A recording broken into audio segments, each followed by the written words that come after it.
Hey, everybody. This is Aaron, editor-in-chief of Comic Booked. This is the Editor's Haul for June 1st, 2016. All the cool comics that came out today, almost all of them anyway, that I picked up. I'll show off here, talk about them a little bit, and then you guys leave comments, ask questions, let me know what you're reading. We definitely like to know, and then I will respond to them. So normally start out with DC and Vertigo. You know, it's been a big week last week with DC Universe Rebirth, Captain America, Steve Rogers #1, big controversial issue there, almost overshadowing Rebirth with all the controversy that issue really led into. So, you know, we have two shows out there. We have a great Rebirth show where we really go through the history of the DC Universe and talk about all the different crises that have happened. And then we talk about Rebirth pretty much front cover to back cover, and we cover everything, complete spoilers. But we really have some good discussion, and we'd love for you guys to chime in on how you feel. So go check out our DC Rebirth rehash, and then also the Captain America conundrum, or not conundrum, I don't remember what we called it, but the Captain America #1 controversy, that video that we did where we talked about that whole thing. So if you haven't read it yet, I won't spoil it, but we will spoil it on that video, so go check that out. This week, there was some great stuff. A new issue of Survivors Club from Vertigo was out this week. This is issue number 9, and it's the final issue, so everything comes to a head here. Very, very good series if you like kind of horror, supernatural, crazy kind of books. So this has been a good one. Also this week, issue 11, next to the last issue of Injustice, Gods Among Us, and this is season 5 or year 5. Of course, the new DC logo up there, very simplistic. And I know they've said, you know, in there you can see Batman and Superman and all the things. I'm like, I don't know. I just see a D and a C and a circle. So I don't know, but really excited to see how this wraps up. You can see there's a duking out between Harley Quinn and Shazam, so we'll see how that goes. DC Rebirth really started this week with the big boom last week of DC Universe Rebirth. If you read that, you saw Wally West trying to come back after he had been trapped in the Speed Force during the whole Flashpoint issue. So now he's come back and trying to come back into the real world, and with Barry's help, he's back. And now he's trying to show people that not only was the Flashpoint a big thing, Flashpoint was where Barry Allen went back in time and stopped his mom from getting killed, and then they had to go back in time and stop Barry from stopping his mom from getting killed, and it was just a mess. But now there is something that stole 10 years from everybody, and that was what the New 52 is all about. So now with Rebirth, they're trying to figure out what that is. And if you've read Rebirth, the first DC Universe Rebirth, you'll know that they're insinuating the Watchmen into this universe. So right off the bat, we have Superman Rebirth #1, and every comic's going to have their Rebirth issue. So Superman Rebirth #1. We have Batman Rebirth #1.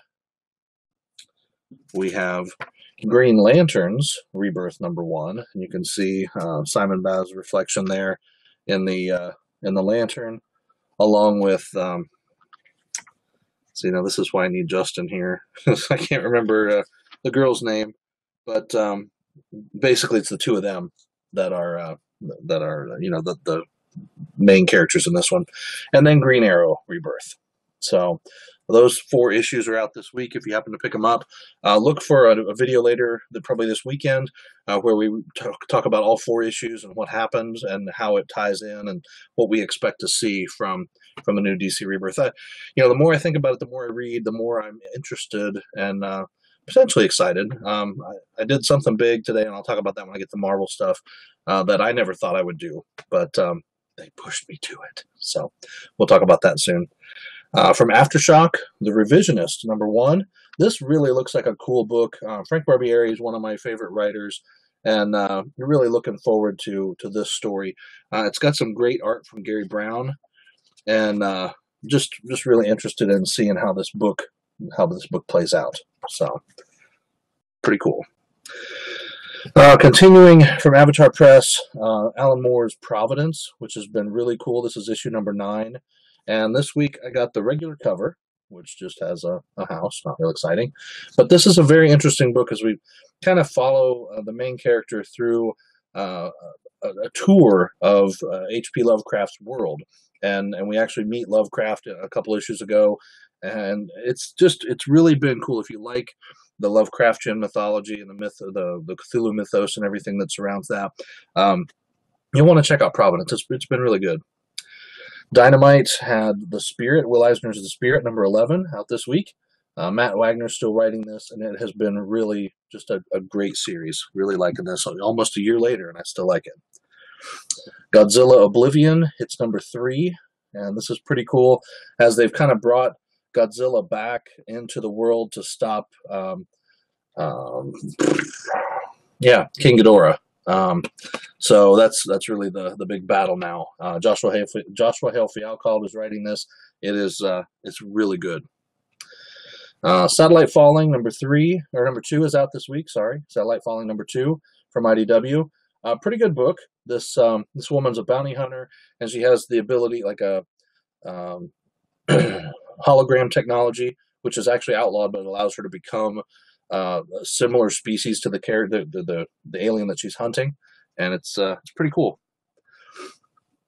Joe Benitez continues Wraithborn Redux. This is issue 4, and this is a great book. The artwork of Joe Benitez just so detailed and beautiful. Really like the stuff that he does. Even a simple scene like this, there's just so much detail to it that it just makes it really cool to read. The story is basically this girl, Valen. I'm sorry, this guy Valen was supposed to get the power of the Wraithborn, and he doesn't because the guy who was supposed to come and give it to him had been double-crossed, and so he gives it to this girl, Melanie, instead.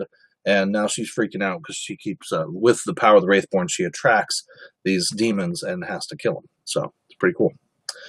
All right, so Image this week, of course, Walking Dead 155 is out as the troops are hunting Negan, trying to stop a war between the survivors and the Whisperers. So it's pretty cool. Things are getting heated there. Saints number 9. This has been a pretty good book from Image. I think this should be the end of the series. It seems like it's coming down to an end here. Let's see. Yeah, I believe so.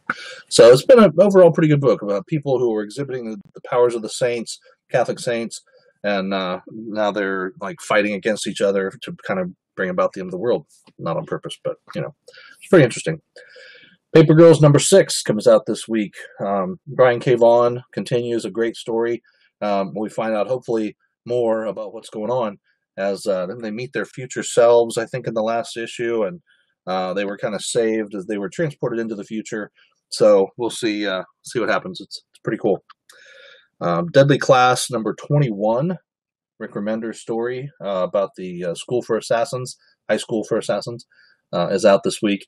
Very, very good story. I got The Discipline number 4. This is pretty cool. I'm still a little bit behind because I got issue 1 and then issue 3, and I actually just picked up issue 2 today, so I can now read 2, 3, and 4 and find out what's going on. Issue 1 was crazy weird. Something about weird alien creatures, and I don't even know. So it just looked cool. I want to finish the story and find out where it's at up to now and whether it's worth continuing. That brings us down to Marvel. So if you guys have watched the show before, you know that I get a lot of Marvel books. I read a lot of Marvel books. I like a lot of Marvel books. Deadpool has been one of my favorite characters for a long time, longer than everybody else has been on the Deadpool bandwagon. But today, as I was looking at issue 13 with a $10 price tag, even though it is 4 issues, it was just too much. I can't pay $10 for a comic. I paid $10 for that comic. I paid $10 for the other comics they've done this like 3 times to us now. And sometimes it's like $6.99, sometimes it's $9.99. Why? Just because Deadpool's in it? I'm not getting it. So I actually dropped Deadpool altogether today. So I will not be getting Deadpool anymore. So next I'll probably drop Deadpool in the Mercs for Money. I'm just kind of tired. The stories are getting old. So we'll see. We'll see what Civil War does for everything. Civil War 2, as Civil War 2 came out, because even this This was $5.99. This was hard to choke down. I'm interested in seeing how the story goes and what happens. It's obviously about the Inhuman who has the power to see the future. And what do we do with him? Do we use him or do we not use him? Blah, blah, blah. So let's have a battle. Okay, sounds like fun. We'll see. Road to Civil War II continues with all new Wolverine, number 9, or Wolverina, or whatever you want to call her. This has been a pretty good series, but this is another one that I may end up dropping. All new, all different Avengers number 10 has been very cosmic-y lately, so we'll see. Looks like they're launching into space there to do something. We'll see what happens. Maybe something with Nova. I think they're trying to help him save his dad. His real dad, not his alien, posing as his dad who was trying to kill him. Yeah. Amazing Spider-Man 13 has a cool cover. Looks like the Invincible Iron Man is who they're fighting, so we'll see what that's all about. Spider-Man and Spider-Man 2099, duking it out there. Contest of Champions number 9 continues this cool story. I really like this because this is one of those books that does some crazy stuff. It brought back Night Thrasher. I was like, wow, Night Thrasher. He's been dead for a long time, and now he's back because of this series. So it's pretty cool. And this one looks like we got Iron Spider. We've got Thor, Captain Marvel-ish, and then somebody there in the front with a bunch of spikes. So I'm not sure who that is right offhand, but it could be cool. I picked up Punisher number 2. I liked the first issue. It was good. You can see DIE there in the lights that are lit up, so the Punisher die. We'll see if it's any good. And another one I'm still kind of holding on to, Old Man Logan, issue 7 is out this week. I like the story, but again, if I've got to make some decisions, that'll probably be one that goes on the chopping block. Spider-Man 2099, issue 11 is out this week. He's back in the future again, and the future is weird, and we're still trying to figure out what's going on with that. So overall, that was it for the week. There were some other books that I kind of was like, do I want to get Control number 1? New Image book that was out this week. It looked interesting, but it was like, not real exciting.